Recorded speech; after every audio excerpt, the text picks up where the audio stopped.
Planeta ameaçado pela poluição. Bem aqui entre o litoral da Califórnia e o Havaí, uma enorme área ganhou um triste apelido, o lixão do Pacífico. Levadas pela corrente marítima, toneladas e toneladas de sujeira produzidas pelo homem se acumulam no lugar, que já foi um paraíso.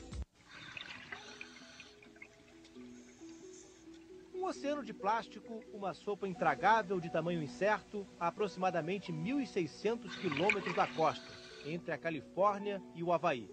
E que, segundo estimativas, seria maior do que a soma de São Paulo, Rio, Minas e Goiás. É o Pacífico, o maior dos oceanos agredido pela humanidade, onde a humanidade raramente chega. Plástico e plâncton, lixo e alimento, tudo misturado. Poluindo o paraíso, confundindo as aves, criando anomalias, como a tartaruga que cresceu com um anel de plástico em volta do casco e matando os moradores do mar. Mas qual será, afinal, o tamanho dessa gigantesca massa de lixo que se acumula no Oceano Pacífico? Será que ainda há tempo para limpar tudo isso? E os animais, se adaptam ou sofrem as consequências? Charles Moore viajava pelo Pacífico entre o Havaí e a Califórnia quando resolveu arriscar um novo caminho. Foi perturbador, lembra o capitão. Dia após dia não vimos uma única área onde não houvesse lixo, e tão distantes do continente. Como um descobridor nos tempos das navegações, Charles Moore foi o primeiro a detectar a massa de lixo e batizou o lugar de Lixão do Pacífico. Primeiro viu pedaços grandes de plástico, muitos deles transformados em casa para os mariscos. Depois, quando aprofundou a pesquisa, o capitão descobriu que as águas-vivas estavam se enrolando em nylon e engolindo pedaços de plástico. O albatroz tinha um emaranhado de fios dentro do corpo.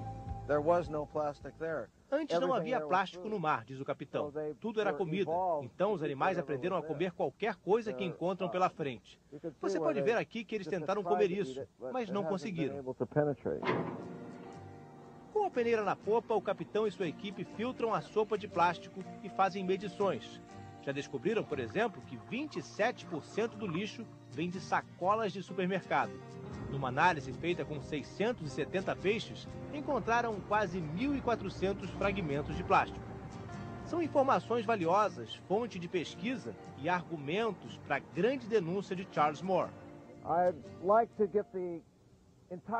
Gostaria que o mundo inteiro percebesse que o tipo de vida que estamos levando, isso de jogar tudo fora, usar tantos produtos descartáveis, isso está nos matando.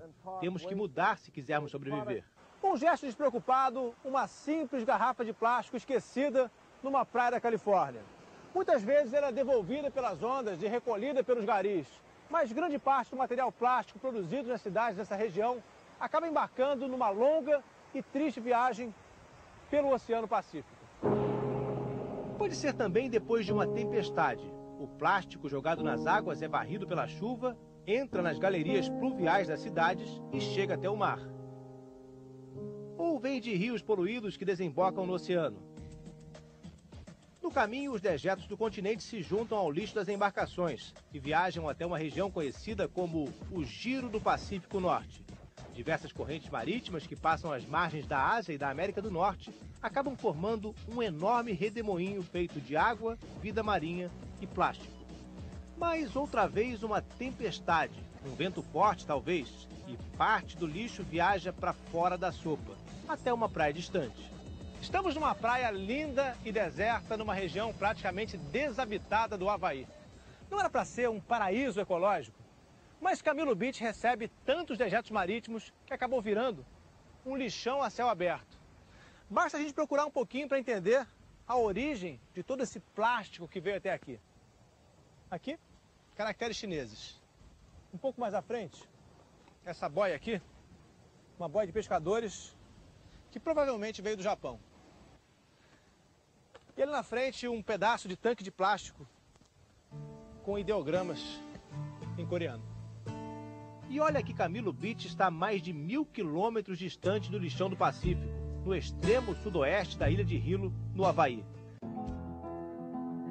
Camilo Beach dificilmente vê um gari, e o plástico que chega lentamente pelo mar vai ficando esquecido no paraíso. Há 2 anos depois que se mudaram para cá, Dean e Suzanne Fraser resolveram fazer de Camilo um alerta planetário. Suzanne se pergunta Será que o governo japonês, por exemplo, sabe quanto plástico o Japão está mandando aqui para o Havaí? Tim vem trazendo um galão que sem dúvida chegou da Ásia. Tem também tubo de shampoo usado nos Estados Unidos e sacos de plástico, sabe-se lá de onde. Agora são todos farrapos do mar. As mordidas impressas no plástico levaram os ambientalistas a mudar de alimentação. O que acontece é que as toxinas estão se acumulando ao longo da cadeia alimentar. E os predadores no topo da cadeia, que somos nós, estão comendo plástico também. O casal toma notas, calcula as quantidades, recolhe o equipamento de pesca para saber os pesos e as medidas de cada tipo de poluição. Não é pessimismo. Por enquanto, praticamente nada está sendo feito. E não dá para dizer que exista um ou outro culpado. Estamos todos com as mãos completamente sujas de plástico. Haveria depósitos de lixo em 5 regiões dos oceanos. Nas Ilhas Maldivas, no Oceano Índico, uma nova ilha está sendo criada. Uma ilha de lixo. Em pouco menos de 2 décadas, a ilha já tem 50 mil metros quadrados e abriga indústrias e depósitos. Caminhões chegam de barco o tempo todo.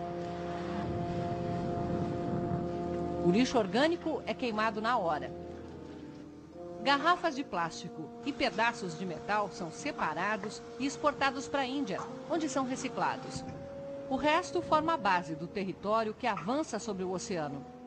Os nativos aqui das Maldivas se recusam a fazer esse tipo de trabalho. Eles ganham mais se passarem o dia inteiro na praia só pescando. Por isso, os trabalhadores aqui do lixão são 150 imigrantes de Bangladesh, que aceitam trabalhar ganhando o equivalente a 60 a 100 dólares por mês. A maior parte do lixo vem da capital, Malé, que concentra 100 mil habitantes, 1/3 da população do país. Mas os 10 mil turistas que visitam as ilhas por dia provocaram uma explosão na produção de lixo e a criação de Tilafushi, a ilha das Maldivas que ninguém quer visitar.